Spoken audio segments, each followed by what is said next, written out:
Climate Alert. The clock is ticking.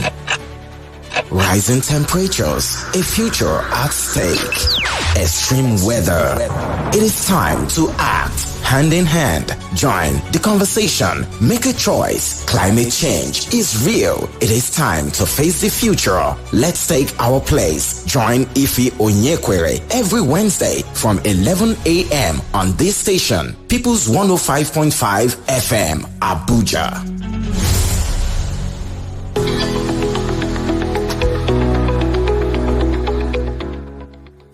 Hello and welcome to Climate Fact File, your go-to program for clear insights and actionable solutions on climate change and its impact on our world. I am Ife Onyekwere, and I'll be your host and guide on this journey to understanding the challenges and, the opportunities as well that we have to sustain our future. Together we'll be doing this, and we have an amazing guest in the studio. And she's actually all set for me. She is an environmentalist. She's Uzochukwudinma A Otakpor, but I'm going to be calling you Uzo. Yes. Soon to be doctor, actually. You mentioned that. Yeah, so she's actually... she's currently running a PhD in sustainable development with focus on environmental audit and social change in Nigeria. This is a big deal if you ask me. And she's also currently running an environmental sustainability project with women at the IDP camp in Durumi Area 1, Abuja. Great one. Nice to have you in the studio here today. Thank you, Ife. Thank you for having me. Good morning, Nigerians. Good morning, Abuja. Yeah, good morning. All right. So you also listening to us, you will be able to join our conversations. We have questions for you regarding climate change, and it's an opportunity to hear your voice and know what is going on in your community as regards your environment, as regards the climate, as regards whatever you feel is important to share with us. I'll be opening the phone lines very soon, and we would have discussions around that. But right now, it's time for Climate Countdown, where we'll move into urgent, impactful news stories on climate change. Oxfam calls for climate finance commitments fulfillment. President Tinubu pledges stronger commitment on environmental health. Circular economy setup launches to tackle Africa's energy and e-waste challenges.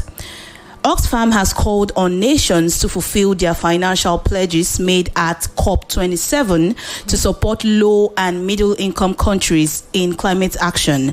Speaking at the workshop in Port Harcourt, Oxfam Program Manager for Accountable Governance in Nigeria, Henry Uche, noted that much of the promised $100 billion annually was delivered as loans, worsening debt burdens. He highlighted Nigeria's progress with the Gas Master Plan and Climate Justice Act, but stressed the need for financial backing to implement policies.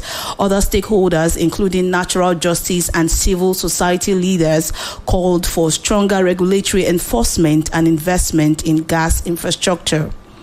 President Bola Tinubu has reaffirmed his commitment to protecting the environment and advancing policies that promote public health.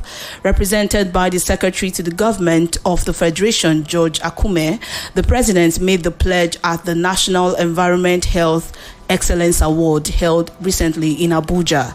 He emphasized the need for innovative collaboration and investment in sustainable solutions to address climate change and environmental degradation. Commending the Environmental Health Council of Nigeria, he urged all stakeholders to take collective responsibility in building a healthier and more sustainable Nigeria. The Circular Economy Powered Renewable Energy Center, CPREC, has been officially launched to drive sustainable energy solutions across Africa.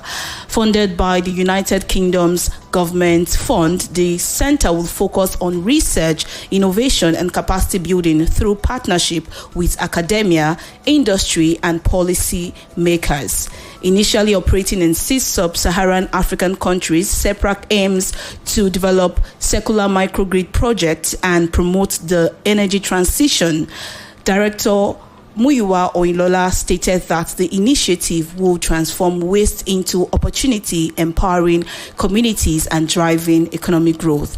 And that's it on Climate Countdown. I don't know, do you want to react to any of the news? Did any of them get your attention? Oh, yes, it did. The news on President Bola Tinubu talking about the environmental issues and health innovative solutions. That news is very welcoming because we as Nigerians, we are facing climate issues, the environment itself. If you look at Abuja now, the inflow and influx of people coming in, somebody laughed and said Abuja is not as clean as it used to be. Right. I thought I was the only one. Exactly. And when we leverage on Goal 17, which is Partnership for the Goals, it's not something only president can do by himself. That's right. Collectively, we need to come together. I remember growing up those days in Benin City, there used to be this environmental sanitation day where every first Saturday or last Saturday of the month, we all come together. We had that markets in Lagos don't open, too. everybody comes out and you clean. As a young lady, I used to enjoy doing that in my community. So I think it's something we can pick up. My office is in Otakpor, and I came out the other day and there was sewage coming out from the side of the road, green and smelling. I felt bad. So it's a welcoming idea, and I think everybody together, collectively, can join the president and tackle the environmental problems we are having together in Nigeria.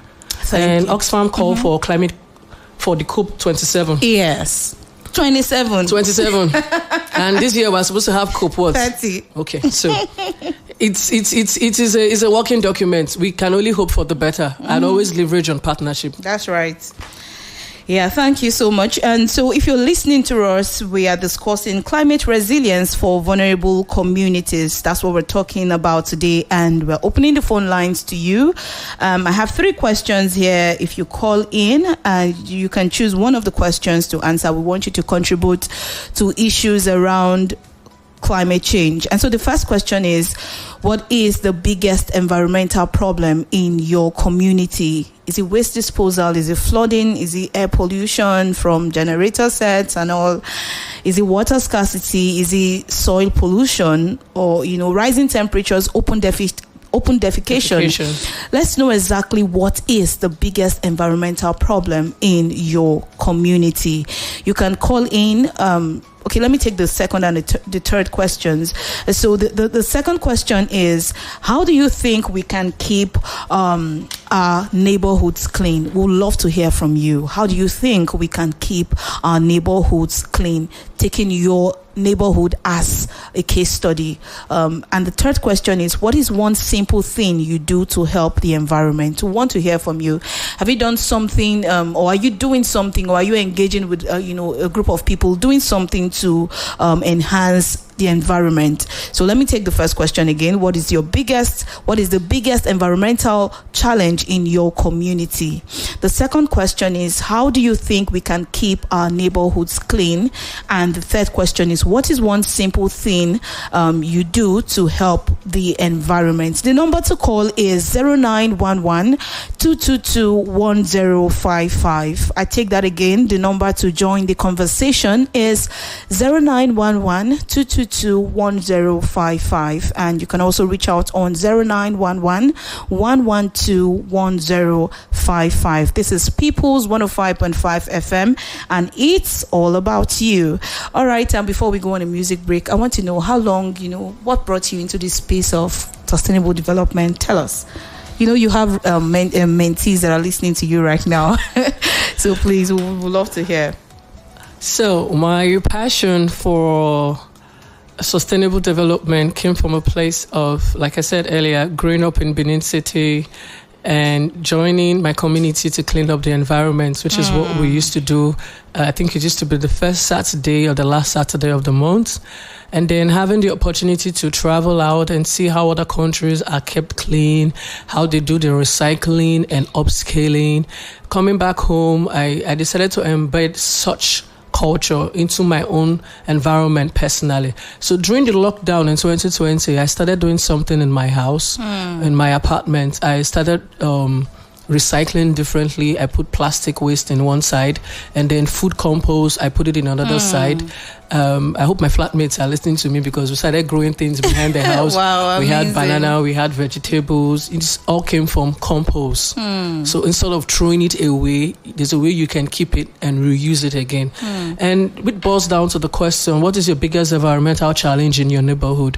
Yes, we have the Environmental Protection Board that cleans the environment for us. But I think at this point in time, we should start looking at sustainable methods in which we can use to keep our surroundings clean. I think the government should look into policies in recycling.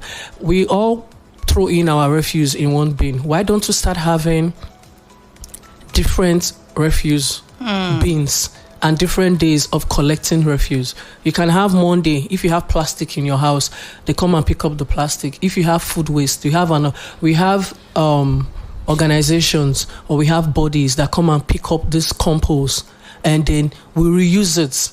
Someone said something that Nigerians have no business being hungry.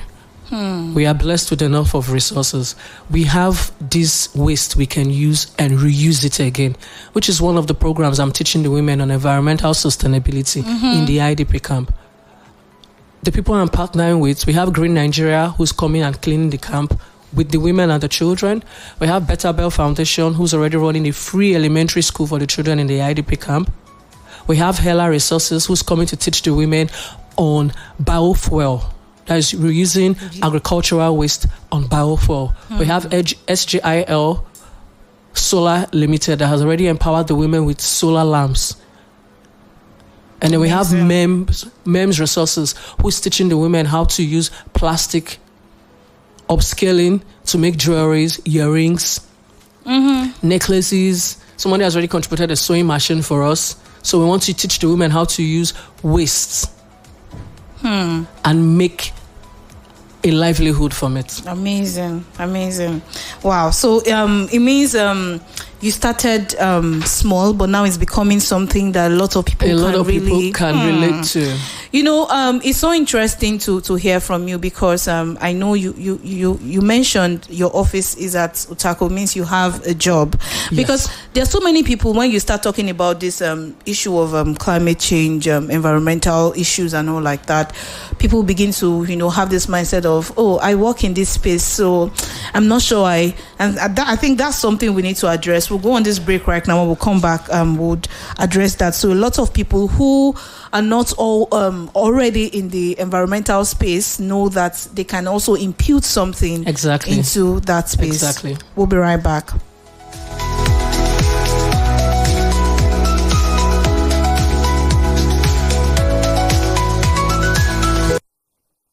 The land is green, it's green, oh, oh. The land is green, it's green, can't you see? I can see all the harvest is ready, 'cause he told me so. It's green and it's all mine.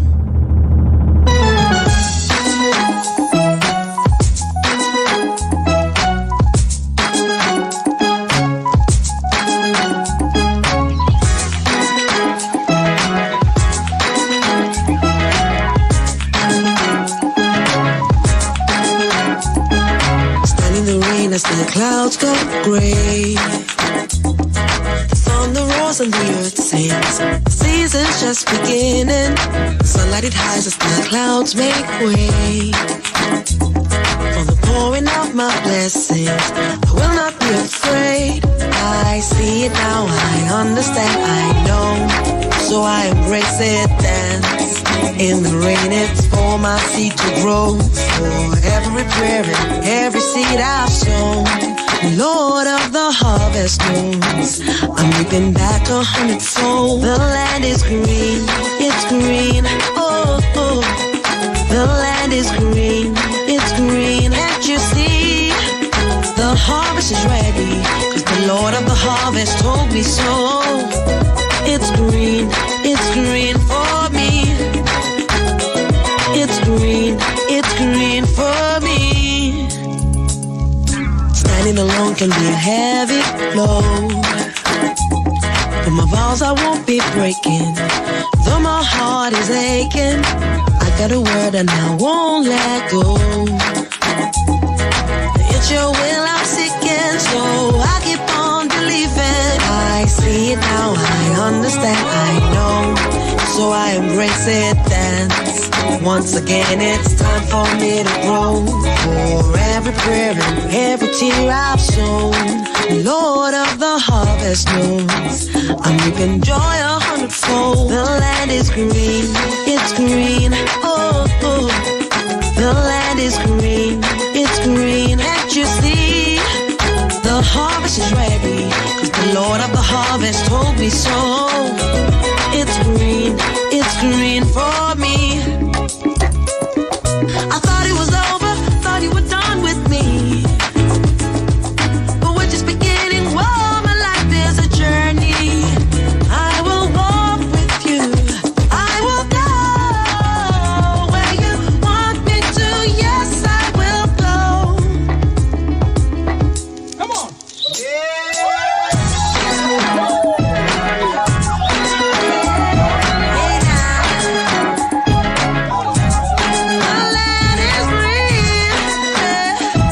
You told me that the land is green.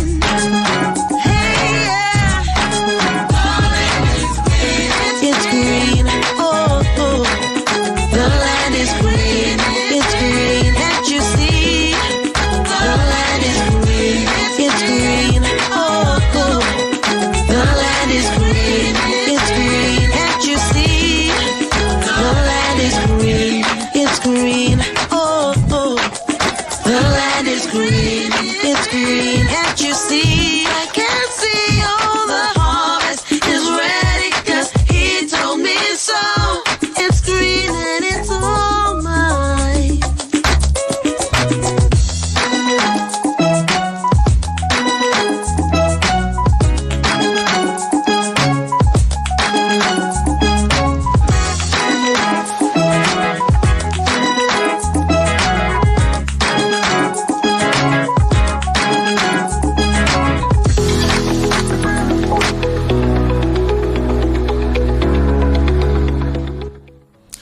All right, it's People's 105.5 FM, and it's all about you. This is Climate Fact File, and we're discussing climate resilience for vulnerable communities. And you can join the conversations. We're opening the phone lines. The number to call is 0911-222-1055. Let me take that again. 0911-222-1055 or 0911-112-1055. Okay, I think we have a call here.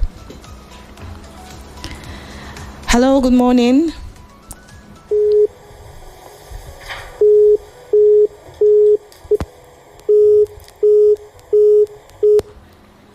All right, we lost that call. The number to call is 0911-222-1055 or 0911-112-1055. We'd love to hear from you.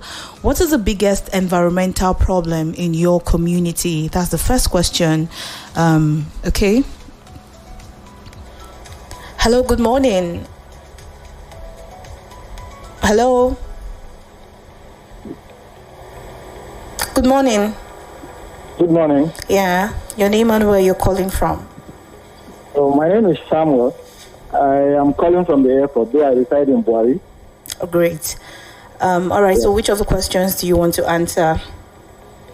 I think I will make contribution towards the first question. Yeah, the biggest environmental problem in your community. Yes, and from my little observation, I think it goes beyond where I sit. Because it is almost a general problem in Nigeria. Solid waste. Solid waste.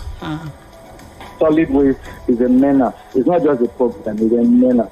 And the problem is multifaceted. You know, I've been privileged to stay in Calabar during the heydays of Donald Duke, when Calabar is hailed as the cleanest city in Nigeria. And I saw the effort that the state government put into get to that level.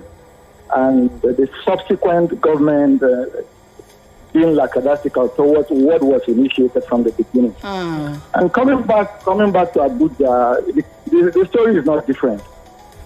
People are not taught right from get-go to handle waste the right way. I was watching a documentary some years ago on how the Chinese handle their waste. Mm-hmm. And I realized waste are categorized, right? Yes. You find in homes, in offices, in schools, children from the ages of 1, 2, 3 are taught to separate waste. You find biodegradable waste in a different bin, exactly. Other solid waste in a different bin. Exactly. Then, most especially, electronic waste in a different compartment. Exactly. We don't have that here. All we know is there is a dustbin behind the house. Whether it is biodegradable, whether it is food leftover, whether it is a yam peel, whether it is a nylon, anything comes into one place. It is terrible. And just like I mentioned earlier, the problem is multifaceted. So I don't know where we will start from. But I think where to start from is the schools. Our homes and education, our schools. Yes. Education is key here. If people don't even know that this waste can be separated, they won't act the same way. Exactly. And trust me, if we get to that route and tackle waste separation from the beginning, just like your guest at the studio mentioned, biodegradable, you can take it to the farm and it becomes your compost. And let me tell you quickly what I did where I stay. So my compound, my landlord has an adjoining land that he has not built on. So it means the land is free. And because the land is in the midst of houses already, the people in that environment almost turned it to a waste refuge dump site. What is it called? A dump site. Exactly. So in the last 3 years, what did I do? I decided to fence the place. Though it was fenced, but I decided to put a gate and I started farming. And it was a war because as you're trying to farm, people are coming with their solid waste to drop. The land is green. Yes. But in the last 3 years, I can tell you we have achieved so much success. Basic things, like this last year, I planted, sweet potato. In the last 4 months, I have not bought potato. Amazing. Apart from the ones I shared. Yes, apart from the ones I shared to neighbors, to friends and family, I am still eating potato from my farm. Mr. Samuel, I'm sending you virtual hugs from here. So I think the war is big. It's even bigger than what we think. But we can start from somewhere. Yeah, thank you so much for that. Okay. Yes, I want to thank you. Like I said, I'm sending you virtual hugs, but before you called, there's something I said earlier when I said Nigerians have no business being hungry. Now, if all of us go back to the farm, you can imagine what we can achieve as Nigerians, as individuals. Yes. And this is the second question she asked you. I've already answered it. Your concentration was more on the first question. But the second question was, how do you think you can keep your neighborhood clean? You put a fence around your landlord's land. What have you done to help your community? You provided food for your community. Yes. You've answered the 3 questions already. Mr. Samuel from Buhari, who's at the airport now. Thank you so much. Thank you very much. Thank you. All right. Thank you for calling in. Keep listening. All right. That's obviously an amazing guest who just... I am happy hearing what he just said. Yes, definitely. And he talked about the multifaceted issues. And I think we can have strategies. We can diversify our livelihoods, strengthen our infrastructures, promote sustainable land management practices, which includes waste management, recycling, and upscaling. These are the things we can do to help. I mean, solid waste is a big problem. It is a big problem. Great. Before his call actually came in, and there was something we mentioned about people being in other sector, but also being aware that there is work to be done in the climate space. Climate action is not only for people in the environmental space. Now, I need you to, tell the audience how you balance your professional role as an auditor and, your passion for environmental sustainability, so that a banker who is listening, a lawyer who is listening, a footballer who is listening, do not feel that we're only talking to a certain sector of people. This is it affects everyone, even I myself in the studio here, like I always say, it is the consciousness of these things that also brings me to the point of, I understand I need to segregate my waste. Good. I need to do the little I can do. You understand? Yes. So how do you balance these two as a professional? I volunteer. I have a regular 9 to 5. I'm an internal auditor. I work in a government agency. I'm an assistant chief accountant. But that hasn't stopped me from providing solutions to my environment, to my community. The work I'm doing with the women in the camp, it's a volunteer position. Like I always say, I leverage on partnership for the goals. You can't do it alone. That's right. The lawyer who's listening to me, you can set up policies that can help us with solid waste. You've given back to your community. The banker, you can talk to your bank and say, we need to do this. We need to partner with this. We need to leverage on this. That's right. We're talking about climate finance. What are you contributing towards that? Amazing. I volunteer. And I will beg everybody listening to me today, start volunteering and helping to keep your own community, your own space clean. The government cannot do everything. That's right. Yes, we talk about the governments. They are not coming to pack debts. The EDC has not kept the community clean. In your own space, what are you doing? Because we are quick to point blame and put out blame. In your own space, you are driving on your car on your road. You finish drinking your bottle of Coke. Fling it you outside. Open your car window. You fling the bottle. It's going into a gutter. It's going into a soccerway that is going to get blocked tomorrow. And when the water flows and everywhere is stuck and water cannot flow, we blame the government for not coming to clean the gutter and the soccerway. What did you do? That pure water you were drinking, you threw it on the ground. You finished buying puff, the nylon, you threw it on the ground. You stopped by Mama Put, you brought 200 naira rice and 100 naira more. You finish eating the container, you threw it on the ground. Why can't you pack these things and keep them in a space? Great. And reuse them. And even if you don't, because I tell people, if you really don't know how to reuse these things, for a start, give it to people who need them. Exactly. You know, there are people who actually sell stuff and then they reuse. I'm telling give it to them. You can even sell it to them and make money out of it. In the past couple of weeks, I have been keeping plastic bottles for the women in the camp. We are making jewelries. The lady who came to teach them, in fact, the first day we got to the camp, when we gathered the 13 women, now it has increased to 15.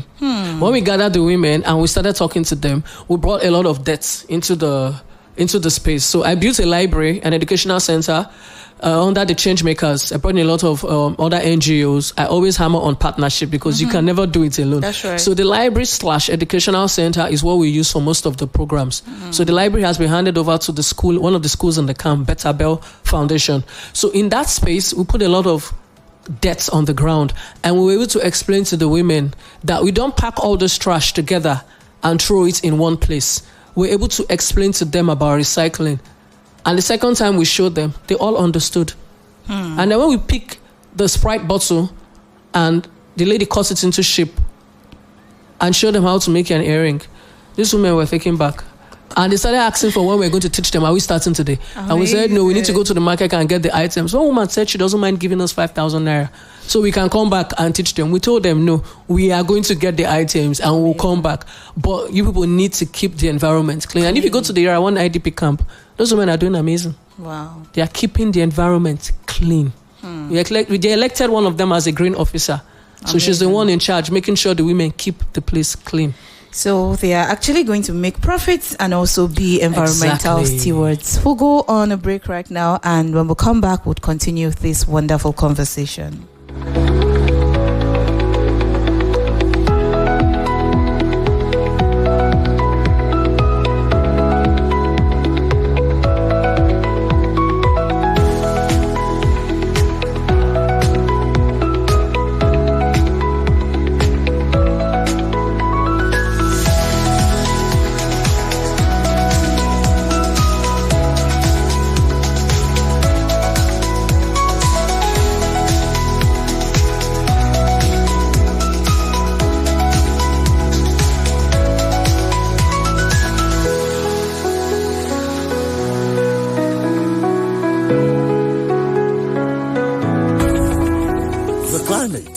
Changing, and so should we. Climate Fact File, your weekly dose of awareness, action, and answers. Wednesday, 11 a.m. on your favorite radio station, People's 105.5 FM, Abuja.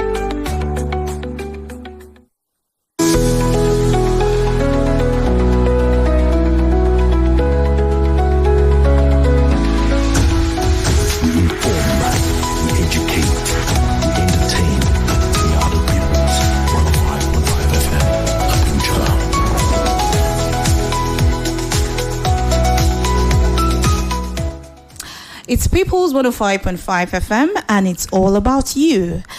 This is Climate Fact File, and we're discussing community resilience for vulnerable communities. We need to highlight stuff about the vulnerable communities. She's already been mentioning the IDP camp. That's my guest in the studio, Uzochukwudinma Otakpor. She's actually running a PhD, so she's actually a soon-to-be doctor in sustainable development. That's really amazing. And we're opening the phone lines. You can actually call in to answer any of these three questions. What is the biggest environmental problem in your community? We want to hear from you. What is the biggest environmental problem in your community? Probably you've lived there or you're not there anymore. Let's know what the biggest environmental challenge is in your community. Could it be waste disposal, air pollution, water scarcity, flooding, hotter weathers, from rising temperatures, open defecation, whatever it is, we want to hear from you. And how do you think we can keep our neighborhoods clean? The second question, how do you think we can keep our neighborhoods clean? And what is one simple thing you do to help the environment? Mr. Samuel, the last caller who called was actually a 3-in-1 package caller. Mm-hmm. Yeah, so the number to call in is 0911-222-1055. I take that again, 0911-222-1055, or you can call us on 0911-112-1055. Let's hear from you. All right, I'm going back to our discussion. Now, I want to know how, this environmental, because now you're already working with these women in the IDP camps, and they might not even know the impact of these things, that was actually a problem to them, but they might not even see it as a challenge. Yeah. So how are, the environmental issues, particularly the waste disposal you mentioned, impacting the daily lives of women and children in the camp that they did not even know? Because if they had to gather the plastics or the waste and whatever waste was there, it means these were things they were living with. Exactly. So how was it impacting them that even them did not even know that this was actually, because I feel like there are people who are already used to some kind of challenges or some kind of terrible situations, and they don't even know that there is a problem in the first place, and that's the biggest problem. Yes. Yeah. So how was this impacting them before your entry into that space? Because they're staying in a community. They are the displaced people. Mm-hmm. The government brought them here, gave them the land. The land is already lacking infrastructure, basic services. There's a lot of limited coping mechanisms. There are already pre-existing vulnerabilities they had, like age, their gender. Some already came with health issues. So seeing the environment for them was just like a normal thing. These are people who are trying to make the day-to-day livelihood. They go out, try and look for what they can eat, come back, try and look for how they can put their children in school. There's a lady who gave birth in the camp there. Sadly, the child had Down syndrome. 3 years now, the child passed away. She didn't even have the opportunity to go to the hospital for the 9 months she was pregnant. So to her, living in that environment is a part of her livelihood already. She's not seeing anything wrong in the environment. Although you tell them that this place is dirty, the children are falling sick over and over again, is as a part of the environment not being well taken care of. Mm-hmm. You understand? And yes, they can say yes, but nobody's coming to help them pack the debts. Nobody's coming to help them do this. And then we tell them, you can do it yourself. You can do it yourself. That's right. You people should be able to take responsibility for yourself. Start today. Don't wait for anybody to come. Start today. So it's the mindset. You need to keep talking to them. Don't make them look like as if it's their fault. You go there, you talk with them, you keep talking, you keep explaining to them that a healthy environment, it's going to be beneficial for them. Great. One of the things we also do on this show, talking about you can do it yourself. Exactly. Yeah. One of the things we also do on this program is we hit the streets, we speak to regular people, and we ask them questions on what they think and know about climate change, from the young to the elderly, from every gathering of life. We want to know how they actually think and resonate with climate change issues. One of the things we've asked them was some weeks back, we asked them their understanding, just regular people on the streets. What do you think about climate change and how do you think you should react to? Most of them were pointing at the government should. Exactly. So I had to do something and let's know, because you need to know what exactly if you know what the problem is, you should be able to know what exactly the government should do and all like that. So I think we did a vox pop to hear what the people on the streets are talking about the government and climate change. So let's just hear from them and then you react to their voices. Okay.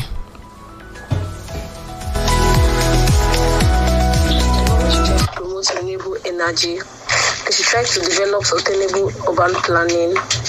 They should improve climate resilient agriculture, strengthen environmental regulations and all. They should enforce law against deforestation, pollution and glass flaring.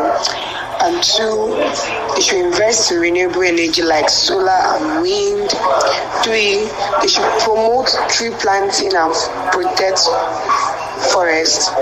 They should develop and implement climate infrastructures, protect the communities from flooding and erosion.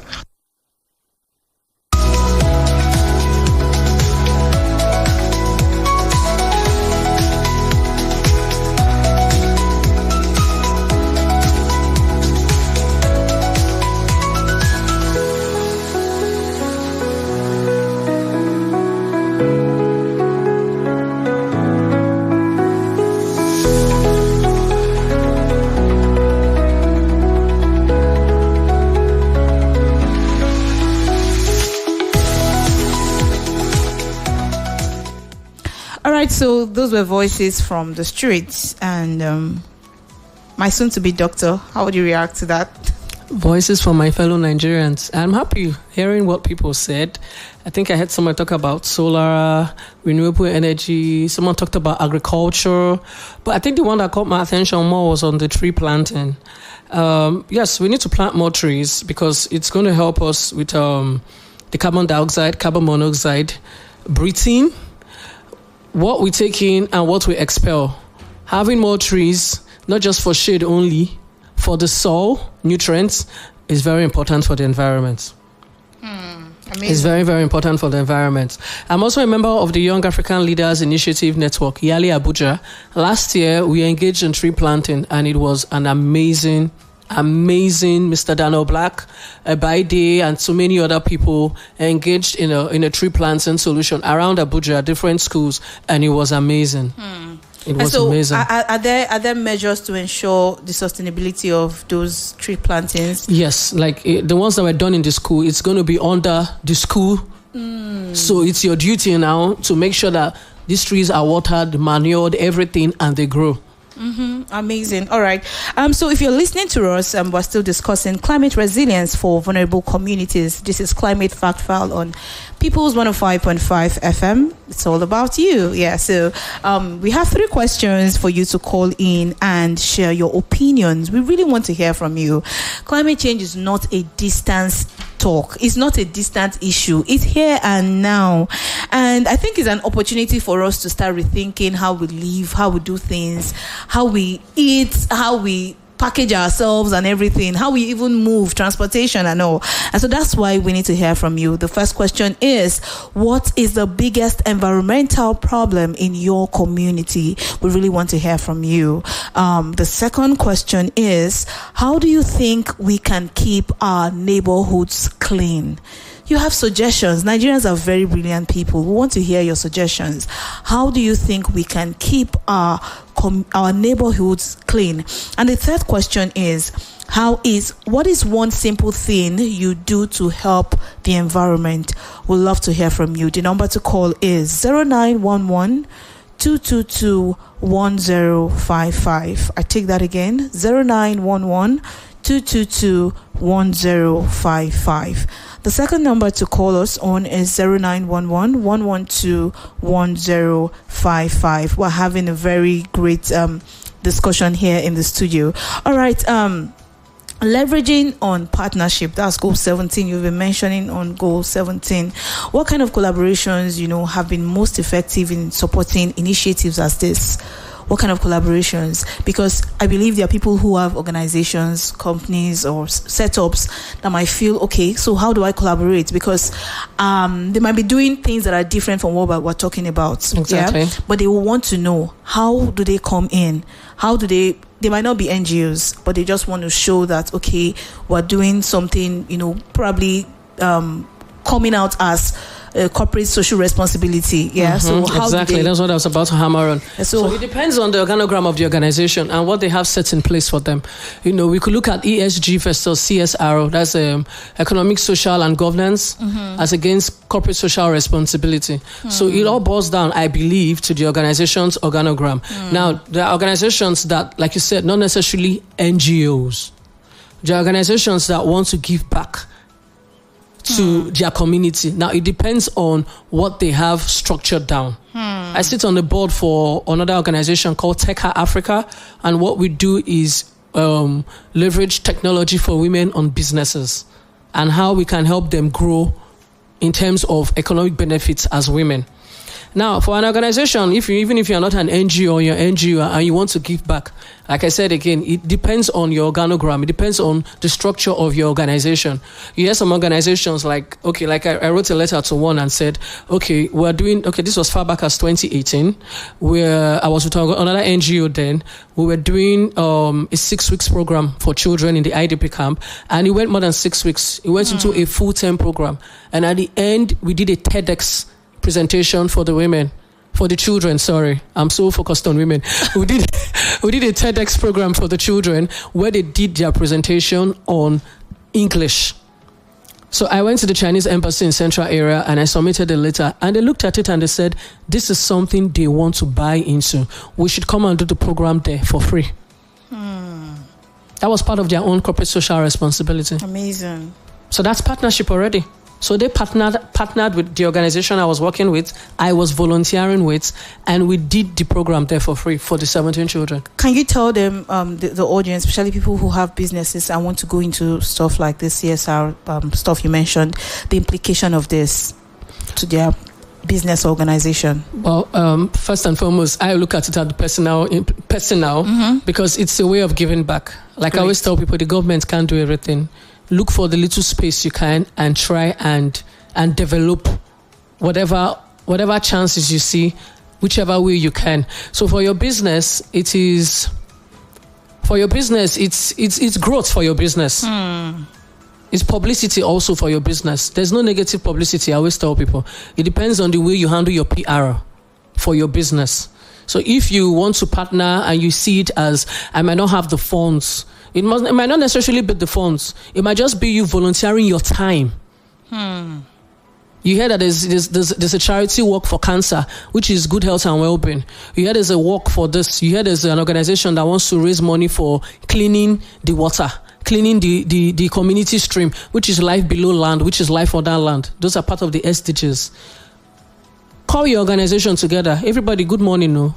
Today's meeting, we're going to talk about how we're going to join social organization and clean the community. You might not have the money to do it, but you are showing up. Yes. Show up. People, peace, partner, prosperity, and planets. Every organization should be able to leverage on either people, prosperity, peace, partnership, or planet. Amazing. Those are pillars of sustainability. Amazing. And with those, it helps the environment. Great.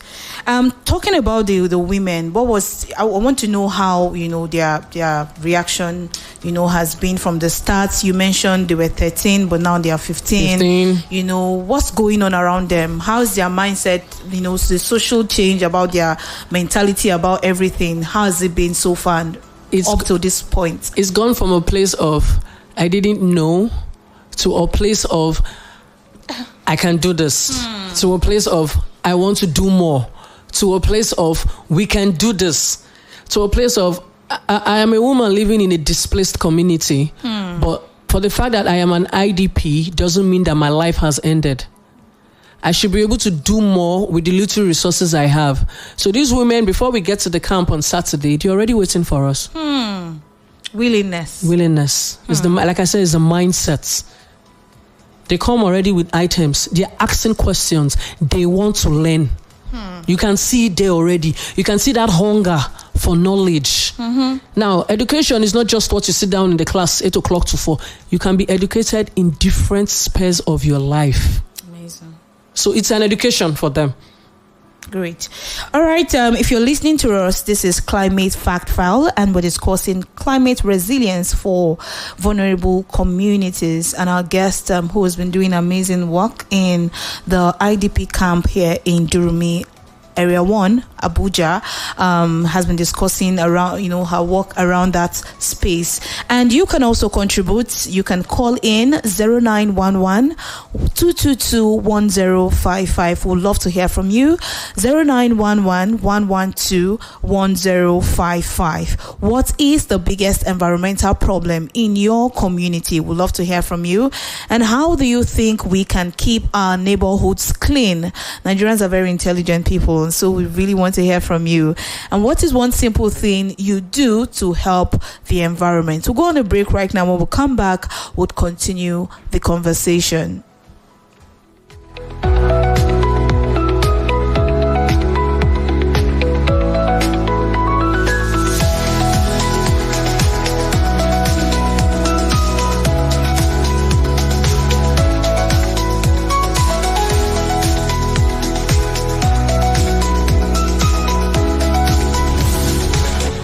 Climate alert. The clock is ticking. Rising temperatures, a future at stake. Extreme weather.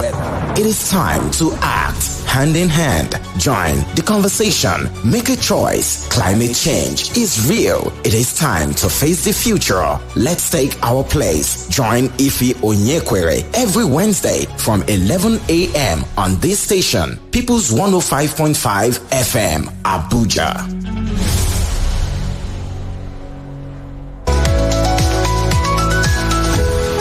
We inform, we educate, we entertain.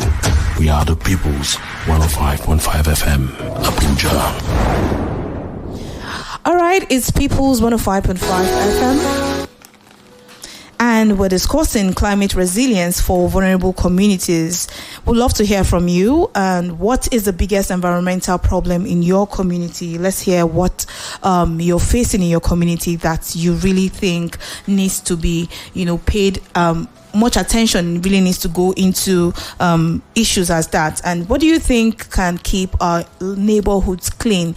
And what is one simple thing you do to help the environment? All right. So in your work on environmental stewardship activities you're doing and all like that, what has been your biggest challenge, especially in projects as the one you're currently doing?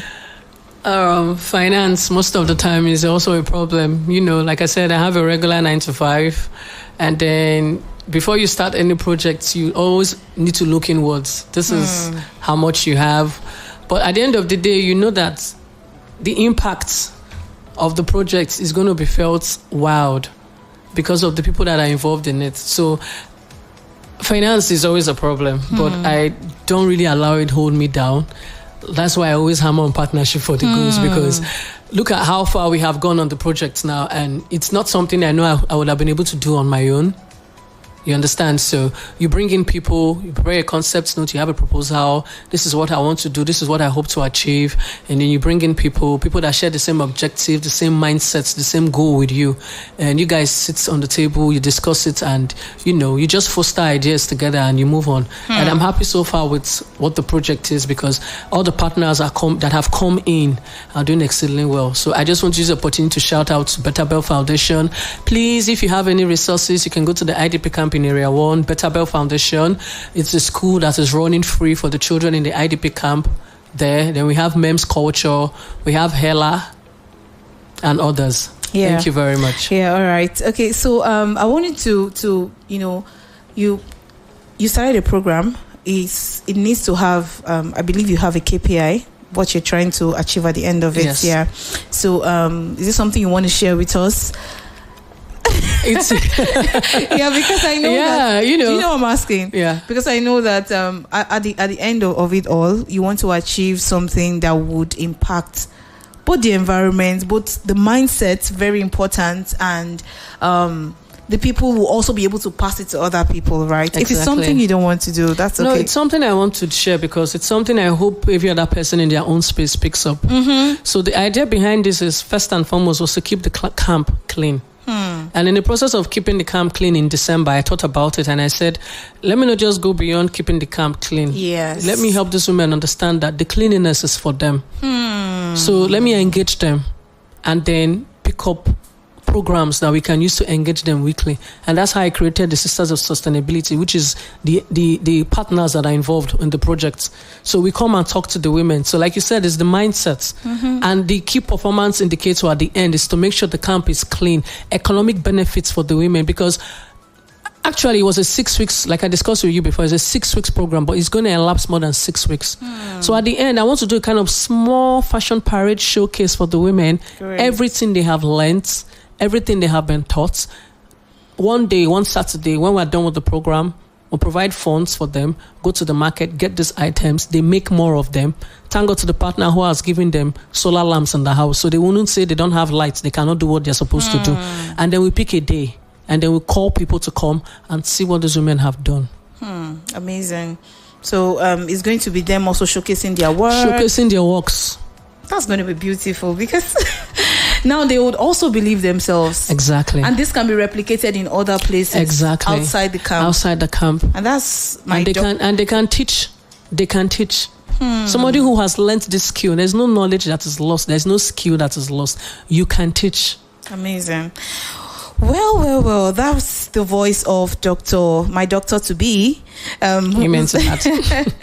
Uzochukwudinma Otakpor, you heard in the studio. She's currently running a PhD in sustainable development with focus on environmental audits and social change in Nigeria. So you do all these things and mix it with education? Yes. You're a superhuman. We all are. We all are. So actually, that's her. That's her voice you just heard. You can disturb her. I've called her name. You could, thank God, it's a global world right now. You can look for people everywhere. So that's the voice of Uzochukwudinma Otakpor you just heard, and she has done justice to the topic before us: climate resilience for vulnerable communities. She actually came with her colleague. Could you just say hi? Yes, I'm here with my colleague from the office, Mr. Asovio Ove Newton. Say hi to Nigerians. I'm not sure that is okay. So, all right, yeah, you can actually use that. Okay. Good morning, Nigerians. Good morning, Abuja. It's quite a great presence to be here with you guys. Okay. It's a great awareness for social waste and for this climate change, and I'm very grateful. I've had a lot. I've learned a lot about this climate change, and I think I'll be able to impact others to Thank you so much. Yeah, thank you so much. All right. One last thing before we round off. Yes, please. Okay. You want to say something before we round off? Hopefully, if we can visit this discussion again, I would like us to talk on. Hopefully, we can visit the discussion again. We can talk about policies. We can talk about governance. We can talk about inclusivity, participatory decision-making processes that involve vulnerable communities. Great. Because I don't just want us to look at, okay, yes, I hammered on the IDP because that's the most vulnerable community I'm working with. But if we look at all our communities today, where we live, irrespective of if you are living in Asokoro or anywhere, all our communities are vulnerable. That's right. So don't look at it like because this person is in an IDP camp, so it's a vulnerable community. No, all our communities, because if flood affects, like look at the flood that happened in Lokogoma. Now, Lokogoma has a stand there that this area is prone to flood. That's a vulnerable community already. So I would like us to also visit policies, governance, decision-makings to support climate resilience efforts and look at participatory decision-making processes that involve vulnerable communities. Great. Thank you for having me. Thank you, Abuja. Thank you, Ify. Thank you. All right, we've come to the end of today's episode of Climate Fact File, and I want to thank you so much, our guest, for gracing the studio today. And many thanks to my producer, Miracle Festus. Thank you so much. And to the executive producer of this show, Charles Carlo. Remember, climate change is not just a future challenge, it's a present present reality, and each one of us has a role to play in shaping a more sustainable future. And every action today can lead to big changes tomorrow. So let's take what we've learned and apply it to our daily lives. Join me next week for Climate Fact File here on People's 105.5 FM Abuja. I am Ife Onyekwere, and until next time, bye.